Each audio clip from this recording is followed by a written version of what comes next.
Alors, on se retrouve pour parler de la partie apprentissage de la séance 3 sur les fractions équivalentes. Vous savez, c'est l'exercice avec la barre de 10. Alors, pour que ce soit plus clair, on va prendre la barre de 10, mais on va également mettre ça dans un autre gâteau. Vous savez, le gâteau dont j'ai parlé dans la vidéo précédente. Donc voilà, un gâteau séparé en 10 parts égales, et voici ma barre de 10. Donc la première question, c'était combien faut-il de dixièmes pour compléter la barre de 10? Pour compléter la barre de 10, il nous faut 10 dixièmes. Donc on va pouvoir écrire que pour faire une barre de 10, il nous faut 10 dixièmes. Voilà.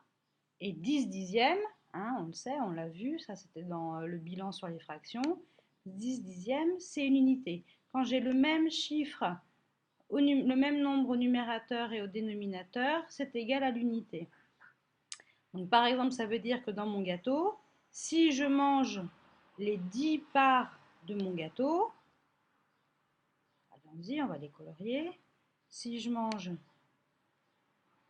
les 10 parts de mon gâteau,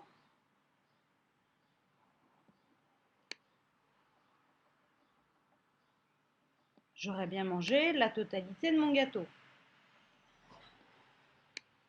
Donc ce que je peux retenir, c'est que 10 dixièmes est égal à 1. Ça, c'est un petit truc, hein, chaque fois que vous avez un doute sur les fractions, vous représentez les gâteaux et ça aide. Voilà.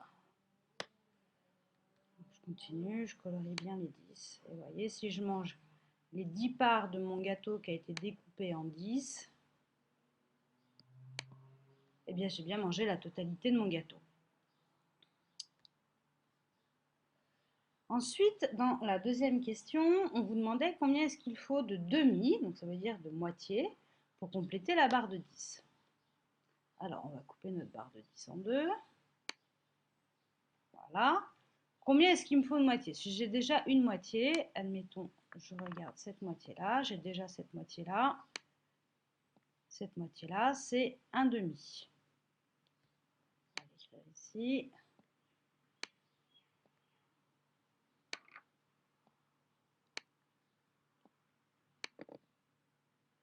Voilà, c'est comme mon gâteau. Combien de moitiés est-ce qu'il me faut pour faire mon gâteau?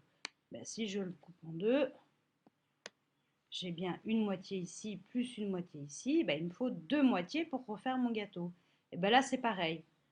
Pour avoir une barre de 10 complète, si j'en prends la moitié, c'est-à-dire un demi, il faut bien que je rajoute encore un demi. Donc combien est-ce qu'il me faut de moitié, combien est-ce qu'il me faut de demi pour compléter ma barre de 10? Il me faut un demi plus un demi, c'est-à-dire il me faut deux demi. Et ça, deux demi, c'est bien la même chose que 1, 2, 3, 4, 5, 6, 7, 8, 9, 10 dixièmes. Donc 2 demi est égal à 10 dixièmes et ça fait bien la totalité de mon gâteau, de ma barre de 10. Pareil ici, si je prends mes deux moitiés, elles sont chacune partagées en dixièmes, et ça fait bien la totalité de mon gâteau. Donc je vais pouvoir écrire ici un demi plus un demi. C'est bien la même chose que 2 demi. 2 demi, c'est la même chose ici, dans notre cas. Hop, je vais refaire. C'est bien la même chose que 10 dixièmes.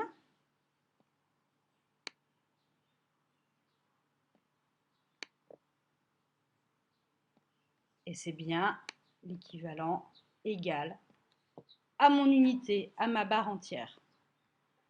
Donc maintenant, si je regarde mon demi d'un petit peu plus près, on va prendre une autre couleur. Combien est-ce que j'ai de dixièmes dans chaque moitié? J'ai un dixième, deux dixièmes, 3 dixièmes, 4 dixièmes, 5 dixièmes. Dans mon gâteau, on voit bien que c'est la même chose. Mon gâteau, au départ, il était coupé en 10 parts. Si je prends la moitié de 10 parts, je prends bien 1, 2, 3, 4, 5 parts. Donc un demi, c'est bien la même chose que 5 dixièmes. Donc je peux l'écrire des deux côtés. Un demi est égal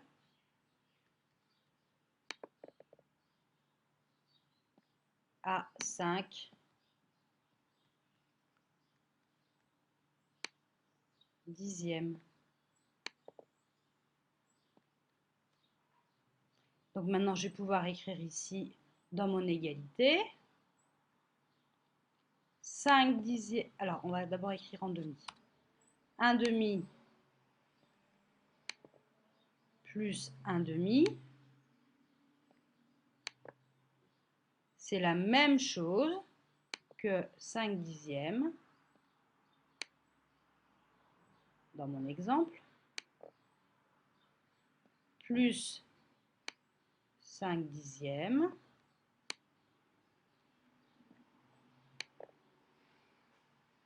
c'est bien égal ça à 10 dixièmes, 5 plus 5 ça fait 10.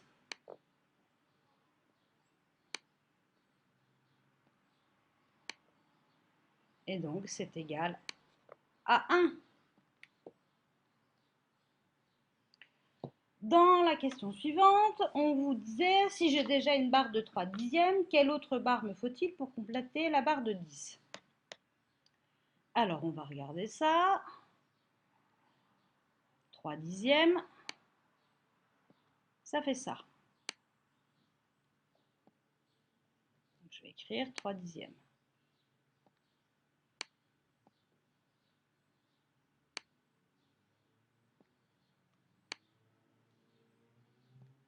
Eh bien, 3 dixièmes, si je veux compléter jusqu'à 10 dixièmes, il suffit de compter 1, 2, 3, 4, 5, 6, 7. Et donc ici, il me faut 7 dixièmes pour compléter. Donc, je peux écrire que 3 dixièmes plus 7 dixièmes, c'est bien égal à 10 dixièmes. Si je prends mon gâteau, je reprends mon gâteau. Si je prends 3 parts et que je les mange, combien de parts de gâteau est-ce qu'il me reste à manger si je veux manger tout le gâteau? Eh bien, il m'en reste bien 1, 2, 3, 4, 5, 6, 7. Et quand j'aurai mangé 3 dixièmes du gâteau plus 7 dixièmes du gâteau, eh bien, j'aurai bien mangé tout le gâteau, soit les 10 parts, soit 1. Donc, je vais pouvoir écrire ça. 3 dixièmes plus 7 dixièmes, c'est égal à 10 dixièmes.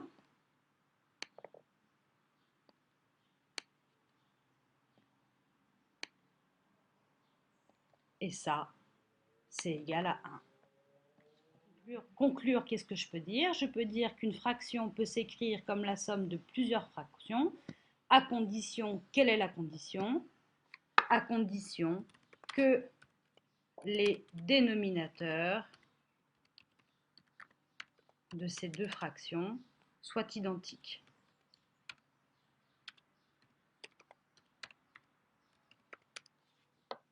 Voilà. Je peux faire 3 dixièmes plus 7 dixièmes. Je peux faire 1 demi plus 1 demi. Je peux faire 5 dixièmes plus 5 dixièmes. Par contre, pour l'instant, 1 demi plus 5 dixièmes, ça je ne sais pas le faire. Donc, il faut que les dénominateurs soient identiques. Et qu'est-ce que j'ai revu? Qu'est-ce que j'ai de nouveau compris? Que quand mon numérateur et mon dénominateur étaient identiques, ça équivalait à 1. 10 dixièmes égale 1. 2 demi égale 1. Si j'avais 4 quarts, ça ferait également 1. 16 seizièmes, ça ferait aussi 1. Voilà ce qu'on pouvait apprendre aujourd'hui.